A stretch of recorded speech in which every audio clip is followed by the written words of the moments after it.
usually on my third drink by now, so I really love this program. So again, my name is Marcus Harrison Green. I'm a columnist with Crosscut and the founder and editor-in-chief of the South Seattle Emerald, which covers the south end of Seattle. Obviously, given the precarious economic state of my profession of journalism, I am uniquely qualified to beg you out of your hard-earned cash. But besides hanging on the skin of our teeth in a waning industry, I've also volunteered with my mother, as you know, for nearly 8 years at the Lake Washington Apartments YTP program in Rainier Beach. I know we've heard tremendous stories today about the miracles this program has performed in so many lives. But to be honest with you, my purpose for volunteering is a truly selfish purpose. You see, as a journalist, I bear witness every day to those neglected by our society. And as someone who grew up in Rainier Beach, I saw firsthand how many youth grew up believing themselves to be stupid, believing themselves to be inferior to others in this city, believing that their opportunities in life were constrained to the few blocks around them. And those beliefs created an egregious deficit of imagination within them. Several weeks ago, our city was provided a harrowing example of that, when 2 young men, allegedly involved in a shootout downtown, killed a woman and wounded 7 others. I knew one of the young men who today faces a count of murder in the 1st degree, and who in all likelihood will spend the rest of his life behind bars.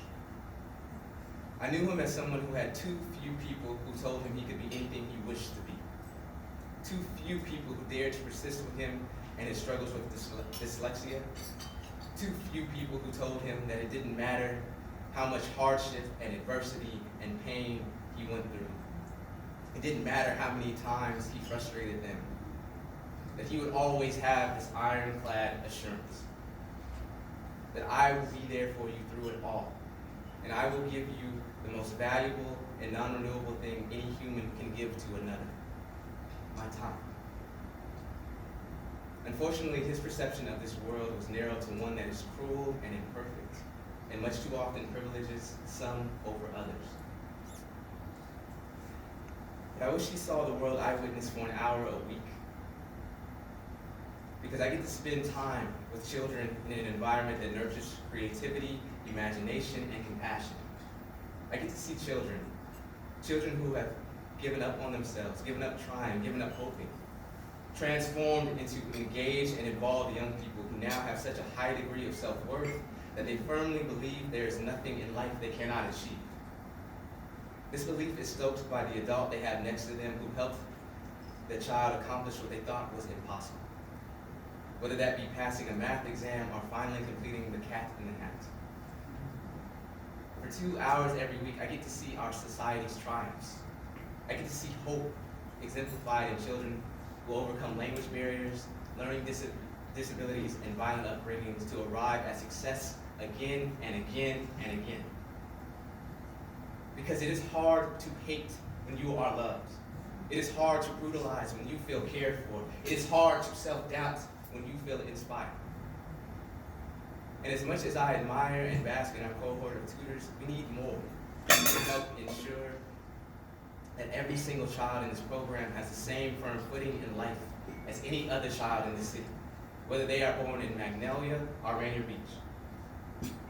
Because it is the reality that today you can assist this program in providing opportunities for children to fulfill their promise. It is the reality that you can narrow the opportunity and imagination gap that so many of them face. As my mother, who volunteers with me, is fond of saying, Marcus, as unfair and unjust as this world can be, it is not your fault that you come into it as it is. But it is your fault if you leave this world that way when you go. In the last 6 years, she's worked with 2 special needs students every Monday and Wednesday. And though her students often test her patience, she witnesses their success when they, after finally advancing to the next level in rocket math, remark, "I did it, Cynthia. Because of you, I did it." And she returns words that her students really need to hear. No, she tells them, because of you, you did it. Imagine what else you can do. The Youth Tutoring Program lifts these students up because of people who are generous with their time and dollars. It exists because of people like my mother who refuse to give up on the spectacular possibilities available to this world and its children. I ask that you join her today in not leaving it are these children's lives as you found them. I know that it seems like every time you open up an email or go online, there's an appeal for money. I get it. And there are a ton of organizations asking. But I can't speak for all those other organizations. I can only speak for this one. But you never have to doubt the difference that the YTP program makes. I've been doing it for 8 years, and every single time I go, I can tell you that it does create an effective change. And so I can't ask you for what you can't do today, but I can ask you for what you can do. So please do. You have your table captains, and I would invite them to please pass the envelopes around.